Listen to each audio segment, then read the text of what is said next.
ये press conference तब हम दे रहे हैं जब हमने कश्मीर प्रोविंस की सीनियर लीडर्स की एक स्ट्रेटजिक मीटिंग को कंप्लीट किया, जिसे हम कहते हैं कि रणनीतिक बैठक, स्ट्रेटजिक मीटिंग, जो अभी तक सुबह 10:30 बजे से चल रही थी। और इस मीटिंग का जो मकसद था वो आपके सामने मैं जाहिर करना चाहूंगा। आपने देखा होगा पिछले बजट सेशन के दौरान ही भारतीय जनता पार्टी ने असेंबली के अंदर और असेंबली के बाहर एक इश्यू को उठाया था, जो इश्यू आउटसोर्सिंग ऑफ जॉब्स था। जम्मू कश्मीर में जॉब्स को आउटसोर्स किया जा रहा है और असेंबली में जम्मू कश्मीर के वजीर आला ने मेरे एक बयान के बाद इस बात को कबूल किया कि सरकार आउटसोर्स जॉब्स दे रही है, और इस बात को भी कबूल किया कि अभी तक 25,000 नौजवानों को आउटसोर्स के जरिए जॉब दिया गया है। भारतीय जनता पार्टी इस आउटसोर्सिंग के इस पूरे प्रोसेस को, इस पूरी प्रक्रिया को खंडन करती है, कंडम करती है। भारतीय जनता पार्टी इसको सरासर जम्मू कश्मीर के नौजवानों के साथ नाइंसाफी मानती है, अन्याय मानती है, इनजस्टिस मानती है। हमें बहुत पीड़ा हो रही है, हमें बहुत दर्द हो रहा है दिल में। जब हम किसी भी इलाके में जा रहे हैं, वहां पे नौजवान इस इंतजार में हैं कि कोई सरकारी महकमा, कोई नौकरी, कोई जॉब एडवर्टाइज करेगा और वो अपने मेरिट के बुनियाद पे, अपनी काबिलियत के बुनियाद पे उस नौकरी को हासिल कर पाए।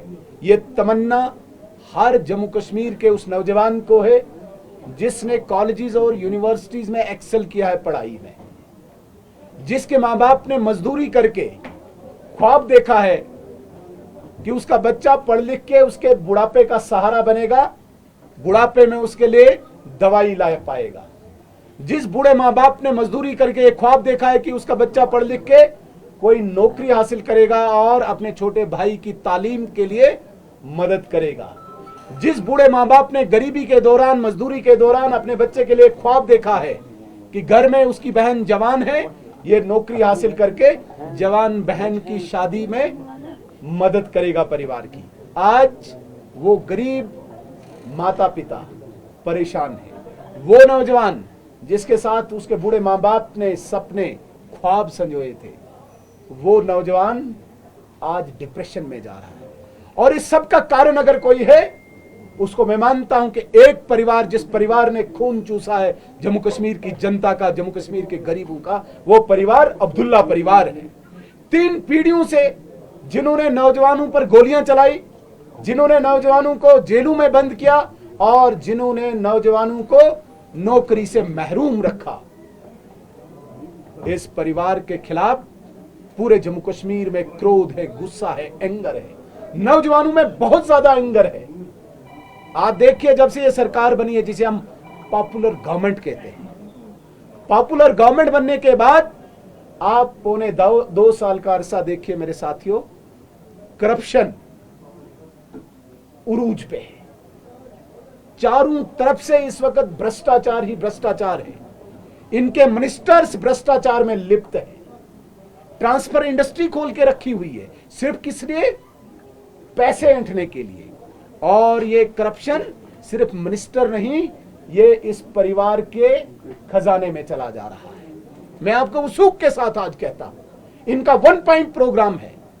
जम्मू कश्मीर में सरकार इसलिए चलाओ कि भ्रष्टाचार करना है, करप्शन करनी है। ट्रांसफर इसलिए करना है कि करप्शन करनी है, और करप्शन के जरिए जो पैसा जमा होगा उसके हिस्से अलग अलग करो। एक हिस्सा मिनिस्टर रखेगा, एक हिस्सा अफसर रखेगा, और एक हिस्सा इस परिवार के, इस खानदान के खजाने में जमा होगा। ये मैं वसूख के साथ कहता हूं, बड़ी रिस्पॉन्सिबिलिटी के साथ कहता हूं। ये हमारी बदकिस्मती है कि जिसको हम पॉपुलर गवर्नमेंट कहते हैं वो करप्ट गवर्नमेंट है, करप्ट मिनिस्टर्स हैं, सबूत हैं इस वक्त एजेंसीज के पास। हम गुजारिश करना चाहेंगे जितनी भी इंडिपेंडेंट इन्वेस्टिगेटिंग एजेंसीज हैं वो सामने आए और इनको बेनकाब करें, इनको नंगा करें, वरना इस परिवार ने जहां पे 1 लाख से ज्यादा यहां पे कत्लो गारत किए हैं, वहीं दूसरी तरफ से अब नौजवानों के साथ अन्याय करके, नाइंसाफी करके उनको डिप्रेशन का शिकार बना रहे हैं। बदकिस्मती ये है, जिस सरकार को जवाबदेही यहां पे देनी चाहिए थी, जम्मू कश्मीर के इस प्लेटफॉर्म पे जवाबदेही इस बात की देनी चाहिए थी कि पौने 2 साल गुजर गए, आपके 10 किलो अनाज किसी को नहीं मिला। पौने 2 साल गुजर गए, आपकी 200 यूनिट की बिजली किसी को नहीं मिली। पौने 2 साल गुजर गए, आपकी 1 लाख नौकरियां किसी को नहीं मिली। पौने 2 साल गुजर गए, आपके 12 सिलेंडर किसी को नहीं मिले। अपनी नाकामयाबियों को छिपाने के लिए एक शगुफा और तैयार किया। समझ ही नहीं आता है इस परिवार के शगुफे पे क्यों जम्मू कश्मीर की जनता आज भी आकर्षित होती है, अट्रैक्ट होती है। इन्होंने कितने ड्रामे किए, 3 पीढ़ियों से इन्होंने ड्रामे किए, आप देख लीजिए। और आज ये तीसरी पीढ़ी जिस प्रकार का ड्रामा कर रही है कि इस जवाबदेही से भागकर वो दिल्ली में जंतर मंतर पे एक ड्रामा करने जा रही है, एक अयवाश करने जा रही है। क्या बात करते हैं आप? स्टेटहुड, जिस स्टेटहुड की आप बात करते हैं, जिस स्टेटहुड के नाम पे आप करप्शन कर रहे हैं, जिस स्टेटहुड को आगे आप पेंट करके दीवार को रखते हैं और उसके पीछे सिर्फ सरकार इसलिए चला रहे हैं कि आप लूटें जम्मू कश्मीर को। आप नौजवानों के नाम पे, आप आउटसोर्सिंग के नाम पे अपने कारकुनों को नौकरी दें, आप आउटसोर्सिंग के नाम पे अपने कारकुनों के रिश्तेदारों को नौकरी दें, कोई मेरिट न रखें और फिर उसके बाद वजीर आला साहब ये कहें कि नहीं आउटसोर्सिंग बैकडोर नहीं होता है। क्यों नहीं होता है भाई? कैसे नहीं होता है? आपने डेली वेजर जब लगाए, आज वो रेगुलर की डिमांड कर रहे हैं, तो किसके अगेंस्ट करेंगे? वैकेंसीज के अगेंस्ट। मींस ये स्कैम है, ये सिर्फ बैकडोर अपॉइंटमेंट नहीं है, ये अपॉइंटमेंट स्कैंडल है। पहले आप आउटसोर्सिंग के नाम पे उनको अपॉइंट करो और उसके बाद रेगुलराइजेशन के लिए मुहिम चलाओ और रेगुलर करो। और जो मेरिटोरियस है, जिसने पढ़ाई में एक्सेल किया है, जिसने अपने माँ बाप के बच्चों का, अपने माँ बाप का ख्वाब पूरा करना है, उसको बेचारे को डिप्रेशन के अलावा कुछ नहीं मिलेगा। जब इस जवाबदेही के लिए आपको लोग सवाल पूछते हैं, आप बोलो जंतर मंतर पे हमें स्टेटहुड लाना है। बड़ी बदकिस्मती है, बहुत बदकिस्मती है ये। इसलिए मेरे साथियों, भारतीय जनता पार्टी ने आज ये स्ट्रेटेजिक मीटिंग इसलिए की, हम एक मास मूवमेंट खड़ी करना चाहते हैं नौजवानों के बीच में, और ये मूवमेंट होगी आउटसोर्सिंग के खिलाफ। नौजवानों के सपनों के जिस तरीके से इस सरकार ने रोंदा है, उसके खिलाफ एक मूवमेंट शुरू करना चाहते हैं हम, और उस मूवमेंट का आगाज सेक्रेटरीट घेराव से हम करेंगे। बहुत जल्दी आने वाले दिनों में हम यहां पे एक एजिटेशन शुरू करेंगे, और ये एजिटेशन सिर्फ कश्मीर में जिसका आगाज होगा, ये यहीं पे नहीं खत्म होगी। ये मूवमेंट मोहल्ले मोहल्ले तक, गली गली तक जाएगी, नौजवानों के बीच में जाएगी। सिर्फ इंसाफ की लड़ाई होगी, नौजवानों के इंसाफ की लड़ाई होगी, नौजवानों के हक की लड़ाई होगी। इस हक की लड़ाई और इस इंसाफ की लड़ाई का आगाज कुछ दिनों में हम कश्मीर के सेक्रेटरीट से शुरू करने जा रहे हैं। लेकिन मैं इसलिए इस बात को यहां पे जोड़ रहा हूं क्योंकि तुरंत आजकल यहां पे एक नया शगुफा, एक नया ड्रामा इस मौजूदा सरकार ने, इस पार्टी ने खड़ा किया है। इसको लेटर लिखें, उसको लेटर लिखें, हमने जाना है दिल्ली, हमने वहां से स्टेटहुड लाना है। अरे स्टेटहुड भारतीय जनता पार्टी देगी और हमारी कमिटमेंट है। आम जनता जो है, इवन कश्मीर की जनता, उसे भी ये पूरा विश्वास है कि भारतीय जनता पार्टी के जो सीनियर क़यादत है, वो जो कहते हैं वो करते भी हैं, और वो लेके आएंगे स्टेटहुड। बदकिस्मती ये है, ठीक मुझे पिछले 15 अगस्त 2025 की वो वजीर आला की वो स्टेटमेंट नहीं, स्पीच याद है, जिसमें उन्होंने कहा था कि नहीं, स्टेटहुड के लिए मैं घर घर जाऊंगा और सिग्नेचर कैंपेन चलाऊंगा। बदकिस्मती है, 1 साल हो गया। क्या वो याद है? किसी ने याद दिलाया? मैं जर्नलिस्ट साथियों से भी गुजारिश करना चाहूंगा, जो जो ये कहते हैं, झूठ करते हैं, उसका उनको याद दिलाया करो।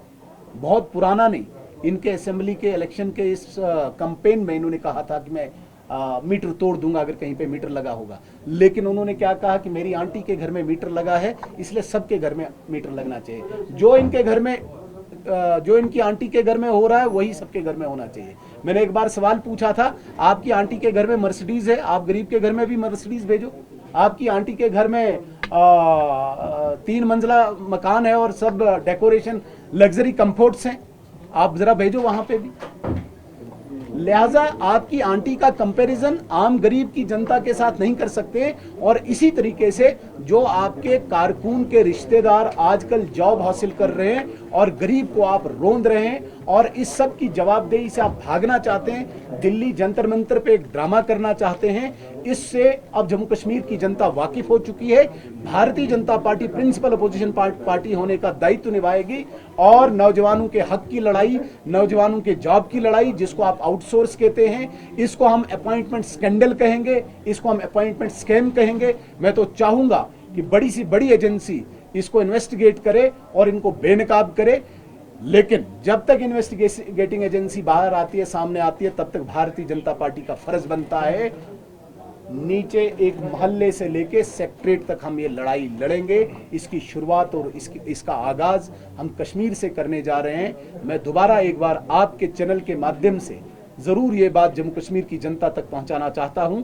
इनके झूठ में आप नहीं आइए। इनको कहिए कि 12 सिलेंडर की आप बात कीजिए, इनको कहिए आप 10 किलो अनाज की आप बात कीजिए, इनको कहिए आप 1 लाख नौकरियों की बात कीजिए, इनको कहिए आपकी 12 सिलेंडर और 10 किलो अनाज, जो मैंने कहा 200 यूनिट बिजली की बात करिए। इसका जवाब मांगे, स्टेटहुड का जवाब आप बीजेपी से मांगे, बीजेपी आपको जवाब देगी। लेकिन जो इन्होंने झूठ का ये तिलस्म यहाँ पे खड़ा किया है, इसको गिराना इस वक्त जरूरी है। और उससे भी बढ़कर मेरे साथियों, आज मैं इसलिए बहुत परेशान हूं, बहुत चिंतित हूं। 1 मिनट, बातें पीछे नहीं करो। इसलिए मैं परेशान और चिंतित हूं क्योंकि आज गरीब के जेब को काटा जा रहा है करप्शन के नाम पे। आज आप तहसीलदार के ऑफिस में जाइए, बीडीओ के ऑफिस में जाइए, जेडीओ के ऑफिस में जाइए, डीएफओ के ऑफिस में जाइए, जो भी ऑफिस आप देखेंगे वहां पे सिर्फ पैसा लाओ, इधर से लाओ, उधर से लाओ, दाएं से लाओ, बाएं से लाओ, पैसा जमा करके हमने ऊपर पहुंचाना है, एक परिवार का खजाना दोबारा भरना है। तो कब तक चलेगा ये? इसलिए मैं चैलेंज करता हूं यहां की सरकार को कि आप अगर अभी नींद से नहीं जागे, आपने इस आउटसोर्स स्कैम को रोल बैक नहीं किया, इस ऑर्डर को, भारतीय जनता पार्टी आखिरी दम तक ये लड़ाई लड़ेगी। आप ये भूल जाएं कि हम चुप बैठने वाले हैं। आप ये भूल जाएं कि जम्मू कश्मीर का नौजवान आपको माफ करेगा। मैं गुजारिश करना चाहूंगा नौजवान को, मैं आह्वान करना चाहूंगा नौजवान को, across party line, across religious and regions line, आप आइए। लड़ाई कॉमन है। ये लड़ाई सिर्फ भारतीय जनता पार्टी की लड़ाई नहीं है, ये लड़ाई जम्मू कश्मीर के नौजवान के हक की लड़ाई है। इसलिए आपको आना पड़ेगा, सबको सामने आना पड़ेगा और इस लड़ाई में शमूलियत होके नौजवानों के हक को हमें लेना होगा, वापस लेना होगा, नौजवानों के साथ न्याय करना होगा और इस मूवमेंट में आपको हिस्सा बनना होगा। मैंने इतनी आपसे गुजारिश करनी थी।